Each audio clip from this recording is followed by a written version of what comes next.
in at number 10, Charles will become king. The throne is never left unattended. In the event of the Queen's death, Charles will automatically become the king. He will be proclaimed King Charles III the day after his mother's death in a ceremony at St James's Palace. He will swear to protect the church, and then he will head off on an immediate tour of the UK, visiting Edinburgh, Cardiff and Belfast. He will then meet with the leaders of the devolved governments. As Charles is sworn in, the UK will now know a new queen, Queen Camilla, his wife. There are likely to be mixed emotions about this. Coming in at number 9, the Prime Minister and the Commonwealth will be informed. Immediately after the Queen's death, the Prime Minister of the UK will be informed. She or he will then inform the 15 governments outside of the UK where the Queen is head of state. Then the 36 other Commonwealth nations for which the Queen is a figurehead will be informed. Commonwealth countries include Australia, Canada and New Zealand. Coming in at number 8, the news will go out to the public. The Queen's death will undoubtedly make global headlines. News is likely to spread pretty fast and will officially come in two forms. The royal family's official press, Clarence House, will provide a press release to all news sources. Traditionally, the BBC is the first to hear, although it's unlikely that they will receive such a benefit in modern times. Meanwhile, at Buckingham Palace, a footman dressed in black will put up a black-edged notice on the palace gates. The royal family website will be turned black, and news reporters will also wear black on camera. Of course, all news publications in existence will have their Queen eulogy on file and will have practiced for this exact scenario. It's just good journalism. Radios will change their regular programming, broadcasting services and more frequent news updates. The BBC, the UK's public broadcaster, will not run any comedy on their main channel, and they will change their scheduling to accommodate breaking news. BBC radios will play only appropriate music and news will be read every 15 minutes. Coming in at number 7, we have Parliament will be recalled immediately following the death. That's right, immediately following the death of a monarch, Parliament will be recalled, so this is both the House of Lords and the House of Commons. If the Parliament is on recess, MPs will be expected to make their way back to London. If the Prime Minister is not in London, they will also be expected to return as a matter of urgency. It's likely that parliaments in other Commonwealth countries will meet too. Coming in at number 6, there will be 12 days of national mourning in the UK. The Queen's death will trigger 12 days of mourning in the UK, as well as other likely mourning periods in Commonwealth countries. On the day of her death, flags will fly at half-mast and a lot of businesses will send their employees home. The royal parks will ban all games and some international and national sports may be called off. For those that aren't, the national anthem will be sung at each match. The Queen's funeral will take place 9 days after her death, and in the mourning period, outpourings of tributes are likely to be made. The stock market will be closed on the day of the funeral and perhaps for more days in the mourning period. Her funeral will be a national holiday in the UK and may also be a holiday in other Commonwealth countries. So this brings us to the funeral itself, coming in at number 5. If the Queen dies abroad or elsewhere in the UK, there are transportation plans in place. Ultimately, she will be taken first to Buckingham Palace, then she'll be taken to Westminster Hall where she will lie in state until her funeral. As she lays in state, the public will be able to pay their respects with huge footfall expected. The funeral will take place at 11 AM at Westminster Abbey with around 2,000 invited guests inside. This will include officials from across the world. Her body will be taken to Windsor Palace later that day. As her coffin travels by road, a lot of people are expected to turn out to watch it go by. Next up at number 4, she'll be buried in a vault at Windsor Castle. The royal household will travel ahead to Windsor Castle and they will have a private ceremony as the Queen's body is descended into the royal vault. Coming in at number 3, money would change. Somewhere along the 10-day timeline of events surrounding the Queen's death, the order for new money to be issued will come in the UK and all Commonwealth countries that use the British monarch on their cash. Eventually, coins and notes with the Queen's face will be replaced with that of King Charles III. Now this next point is pure speculation, but a lot of people are suggesting it could happen. If it did,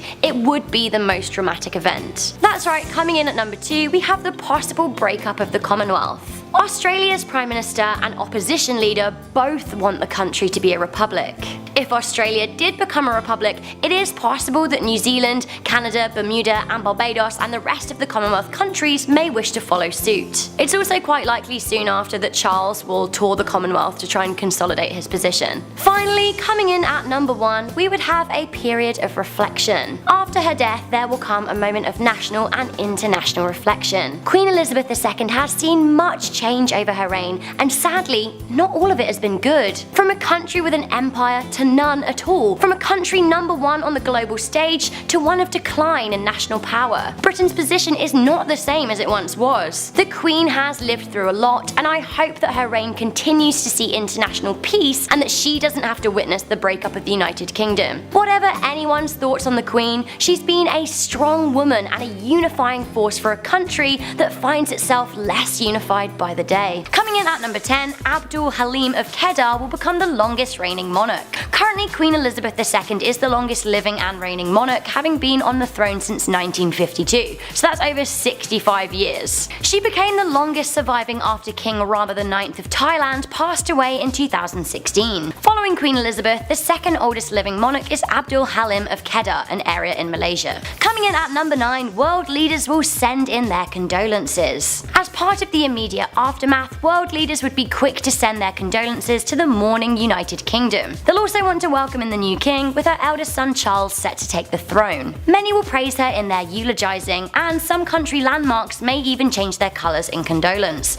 British flags will be flown at half-mast throughout the mourning period. Coming in at number 8, there will be a wall of flowers at every palace. When any member of the royal family dies, the response from the monarchists in the UK and abroad is overwhelming. When Princess Diana died, flowers lined the streets of London. Buckingham Palace and Kensington Palace were awash with floral tributes, and this will be the case if Queen Elizabeth passes too. Many alive in the UK right now will have never experienced the death of a monarch, and the response is hard to predict, but is set to be huge. Coming in at number 7, there will be commemorative memorabilia, and old coins and relics will become very valuable. The Queen's death will spark commemorative postage stamps, crockery, and coins galore. On top of that, old coins and memorabilia with her face on will soar in value. Any £1 notes? Hold on to them. Coins from her coronation year? You must look after them. Basically anything from her silver and golden jubilees will see improved value, as will anything with her face on from her reign. Coming in at number 6, the British national anthem will change. Most of us in the UK and Commonwealth countries are familiar with singing God Save the Queen. However, after the Queen dies, this tradition of over 65 years will be gone, and people will return to singing God Save the King. Then the lyrics will not be changed for a very long time. Speaking of the king, coming in at number 5, the new king will tour the world. As it goes, the king will be Prince Charles unless he makes any radical abdication decisions, but that would be unprecedented. Charles will become King Charles III and will immediately tour the UK. Then, after the dust settles, he'll be expected to tour the Commonwealth in order to consolidate his position. The title of monarch to the Commonwealth is not hereditary, so who knows what will happen there. On top of that, he will be expected to meet world leaders such as the United States President and other European leaders. So this brings us to number 4, there will be a shuffle in the lineup of succession.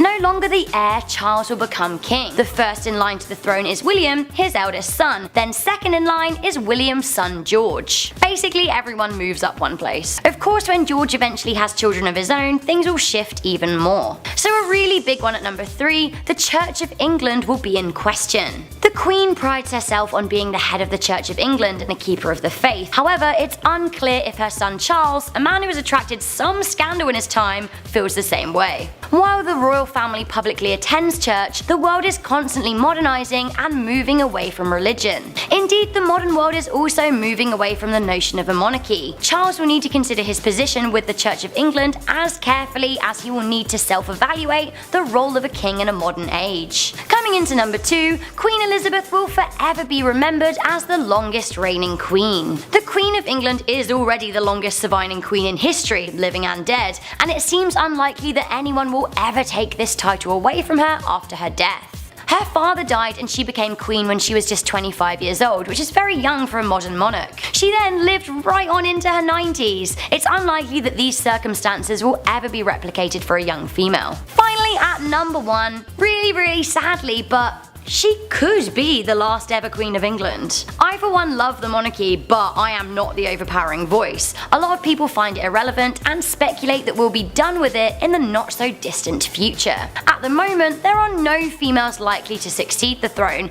and this will be consolidated if Prince George has a boy when he grows up. Although he is just turning 4 years old, so give the guy some chance. Even if he does have a female child with no sons, by the time her succession comes around, there could be no monarchy left. This is all the more reason to celebrate Queen Elizabeth II now, while we still have her. Coming in at number 9 is mass hysteria. I don't think we quite realize how old the Queen is. Like, she lived through the Cuban Missile Crisis, JFK, Nixon, basically everything, and she's still here. Most people have never even known life without the Queen and don't even know a world where she's not there, like me included. I can't even think of a world that she's not in. She's always been alive as long as I have. Honestly, the public will be an absolute mess. She is so loved, she's been alive for so bloody long that every single generation will feel it no matter how old you are. When Princess Diana and the Queen Mother died, the public reaction was unparalleled. When Princess Diana died, tens of thousands of people came to lay flowers at the palace, more than 1 million bouquets were left, and a memorial appeal raised £20 million.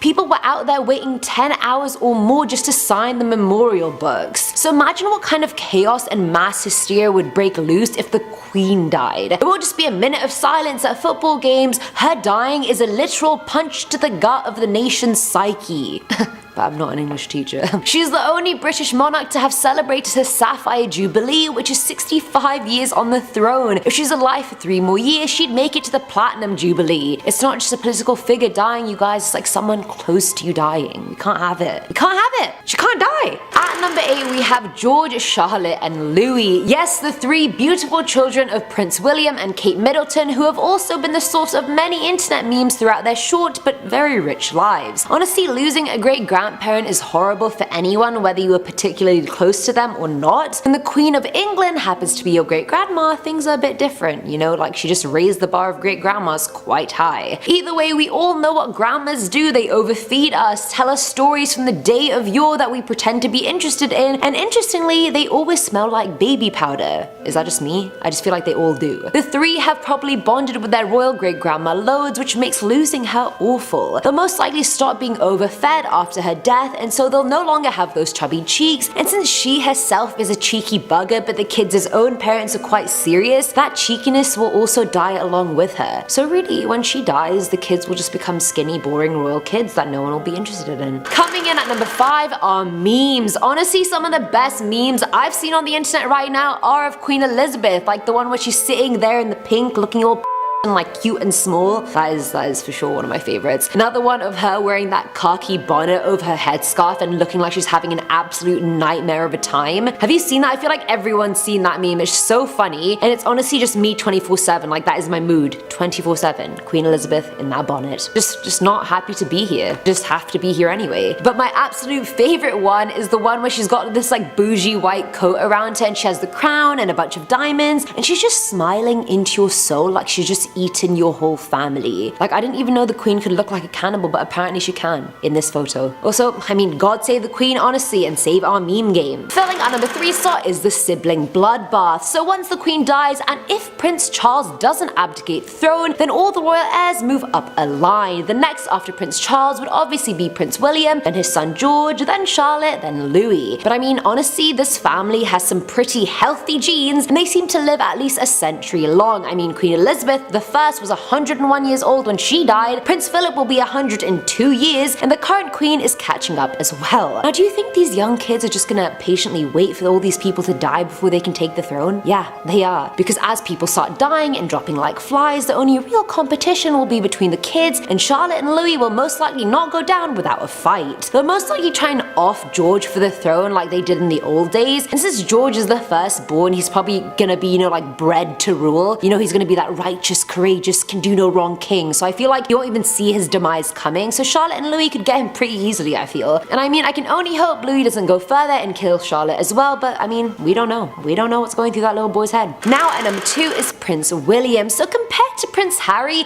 Prince William is more of a royal poster boy, let's say. Yeah, he had his fun wild days back in the day when he was in university and after when him and Kate would break up for a little while, but compared to Harry, it was pretty tame, so we just let it slide. But 6 months ago though, there were rumors that William cheated on Kate with their friend Rose, the Marchioness of Cholmondeley. Even Giles Corran, a well-connected member of the media who's been reporting on the royals for years, apparently confirmed he knew about the affair and that everyone did as well. On another boys' holiday a skiing trip, William was photographed dancing with a woman that was clearly not Kate, since she was at the palace taking care of the kids. So hopefully the death of his grandma will jolt him back to reality and make him loyal. Men and loyalty? That's scary. I said what I said. And finally, at number 1 is the joke, and this one isn't as much scary as it is me hoping this will be true. Now, as I previously mentioned, this specific royal family really does live long. They have long lives, like century-long lives. And touch wood, I mean, I hope they continue to, but also please let me in on your secrets, like what the hell, I want to live that long too. But either way, I'm theorizing that when Queen Elizabeth dies, she won't actually die. She'll somehow be preserved or given some immortality elixir that will keep her going. Or get this, perhaps that's gonna be the time they finally tell us that Princess Diana hasn't really been dead this whole time, she's just been hiding with her lover and now she's back. No, not even just Diana, think even the Queen Mother. Imagine the day Queen Elizabeth dies. The headline the next day is just a picture of these 3 powerful women alive and better than ever, and the headline's gonna be like, "We're back." Scary, but I'd pay to see it.